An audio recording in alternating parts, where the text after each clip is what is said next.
Hi everyone, welcome back to our channel Lavusha Telugu vlogs. ఈరోజు మేము ఇంట్లో meal maker paneer pulao try చేస్తున్నాం. సో చేసే ముందు మనం ఇలాగా బియ్యం కడిగేసి పక్కన పెట్టుకొని అండ్ మిల్ మేకర్స్ కోసం కొంచెం హాట్ వాటర్ స్టవ్ మీద పెట్టేసుకుందాము. అండ్ మిల్ మేకర్ తర్వాత ఇలాగ పన్నీర్ క్యూబ్స్ కూడా ఇలా కట్ చేసుకొని పక్కన పెట్టుకుందాము. సో ఇవన్నీ ఒక బౌల్లో వేసేసుకుందాము. సో నెక్స్ట్ ఇలాగా మిల్ మేకర్ కూడా కొంచెం హాట్ వాటర్లో వేసేసి తర్వాత ఆ వాటర్ మొత్తం ఇలా తీసేసి మళ్ళీ పక్కన బౌల్లో వేసేసుకుందాం అన్నీ. ఇలా తీయకపోతే ఆ వాటర్ వల్ల మనము కలిపే మసాలాస్ అవన్నీ దానికి పట్టవు. సో ఖచ్చితంగా వాటర్ మొత్తం తీసేయాలి. నెక్స్ట్ ఇందులో క్యారెట్ అండ్ క్యాప్సికమ్ నేను యాడ్ చేస్తున్నాను.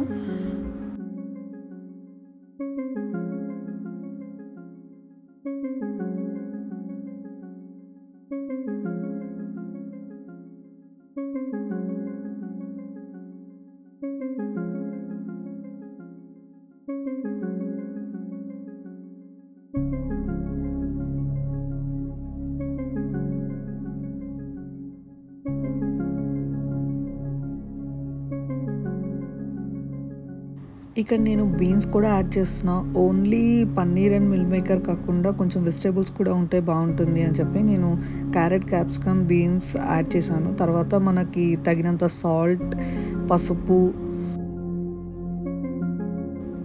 కారం అకార్డింగ్ టు మన స్పైస్ లెవెల్స్ని బట్టి, అండ్ నెక్స్ట్ ధనియాల పొడి, జీరా పౌడర్ అండ్ మసాలా పౌడర్ కొంచెమే వేసుకోండి, మరీ ఎక్కువ వేయద్దు, ఆల్రెడీ వెజిటేబుల్స్ కాబట్టి. సో నెక్స్ట్ అల్లం వెల్లుల్లి పేస్ట్, కొత్తిమీర, పుదీనా. సో అన్ని ఇంగ్రీడియంట్స్ వేసేసుకున్న తర్వాత బాగా మిక్స్ చేసుకోవాలి.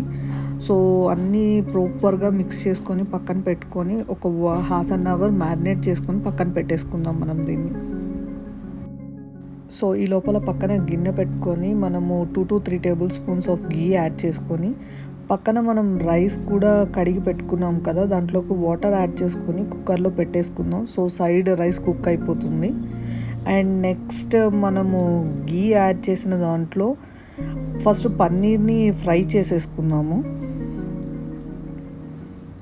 చేసేసుకొని పక్కన పెట్టుకున్న తర్వాత మనకి పులావ్కి కావాల్సిన మసాలా ఇంగ్రీడియంట్స్ అన్నీ యాడ్ చేసేసుకుందాము. సో ఇవన్నీ కొంచెం లైట్గా ఫ్రై అయిపోవాలి. ఫ్రై అయిపోయిన తర్వాత మనం ఆనియన్స్ అండ్ కట్ చేసిన చిల్లీస్ దీంట్లో యాడ్ చేసేసుకోవాలి.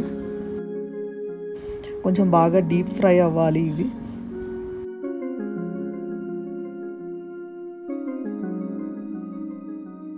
కంప్లీట్గా మనకి ఫ్రై అయిపోతే ఇలా ఆయిల్ మొత్తం సపరేట్ అయిపోతుంది. తర్వాత మనం ఆల్రెడీ మ్యారినేట్ చేసుకున్నది ఇందులో వేసేసుకోవాలి. సో వేసుకొని ఇవి కూడా మనకి ఒక 5 to 10 minutes కుక్ అవ్వాలి. సో అప్పుడే మనకి క్యారెట్ అండ్ క్యాప్సికమ్ అన్నీ కుక్ అవుతాయి. ఈ కుక్ అయిన తర్వాత మనం 2 నుంచి 3 టేబుల్ స్పూన్స్ ఆఫ్ పెరుగు యాడ్ చేసుకోవాలి. నేను ఇక్కడ చాలా థిక్గా ఉన్న పెరుగు యాడ్ చేసుకున్నాను. సో అప్పుడు మనకి ఎక్కువ వాటర్ ఫామ్ అవ్వదు. నెక్స్ట్ పన్నీర్ కూడా వేసేసుకొని ఒక్క 5 minutes మనము కుక్ చేసుకుంటే చాలు. తర్వాత దీనిలోకి మనము ఆల్రెడీ సైడ్ కుక్ చేసుకున్న రైస్ని యాడ్ చేసుకోవాలి. ఇక్కడ నేనైతే లేయర్స్గా ఫామ్ చేస్తున్నాను. సో 2 layers వేసుకొని తర్వాత మనం కొత్తిమీర, పుదీనా మళ్ళీ పైన వేసుకుంటాం ఫ్లేవర్ కోసం. కంప్లీట్గా మాకు అవుట్పుట్ ఇలా వచ్చింది. టేస్ట్ అయితే చాలా బాగుంది. Thank you for watching. Please do like, share, comment and subscribe to our channel.